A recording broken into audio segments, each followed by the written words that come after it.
banaanbaxan oo ahaa mid ay soo abaabuleen bulshada qaybaheeda kala duwan ee ku dhaqan magaalada Buuhoodle ee xarunta gobolka Cayn ayaa looga gol lahaa taageeritaanka iyo waliba sida ummadda reer Cayn ay uga go'an tahay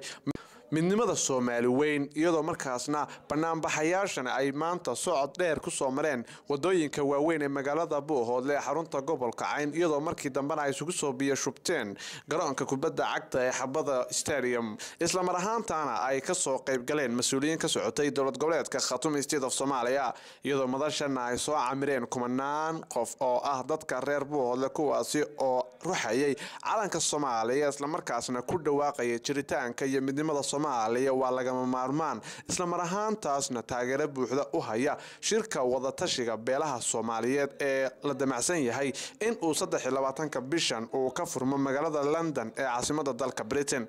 iyadoo markaana ay hadallo kala duwan ka soo jeediyeen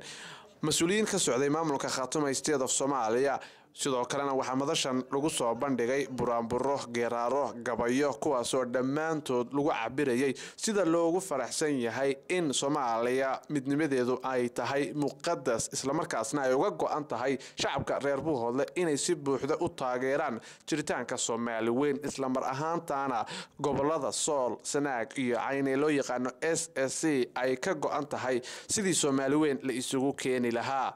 isku soo wada duubo banaanbaxan ayaa waxa uu ahaa mid ka duwan banaanbaxyadii hore uga dhici jiray magaalada Buuhoodle xarunta gobolka Cayn iyadoo dadka reer Buuhoodle ama dadka SSC-na ay yihiin kuwa inta badan jecel midnimada Soomaaliya isla mar ahaantaasna ah udub dhaxaadka Soomaali weyn isla mar ahaantaana dadka reer SSC ay si aad u taageeraan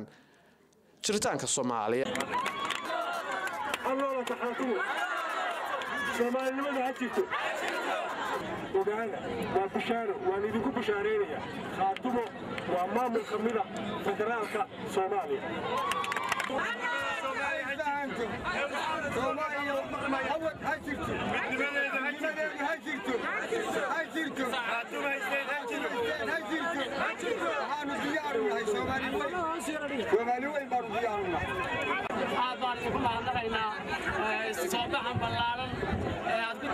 Khartoum State iyo Soomaaliya midnimadeeda ku taageeraysan iyo shirka London ee Soomaalida loogu qabtay heshiisiinta Soomaaliya aad ku taageeraysan aad baan ugu mahadnaqaynaa marka labaad anaga fikirkayagu waxa weeye inaanu taageerno shirka London iyo midnimada Soomaaliya iyo midnimada Khartoum State iyo jiritaankeeda waxaynu taaganahay Buuhoodle waxaynu u banaanbaxaynaa midnimada ummadda Soomaaliyeed iyo kuwa yidhi waa kala goynaynaa ee beenta sheegaya ee riwaayadda isku maamulaya waxaan codsanaynaa inaanay Soomaaliya kala gooy karin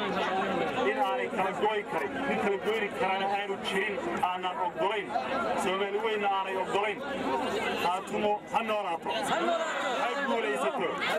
Soomaaliya ha israaco. Assalamu alaykum.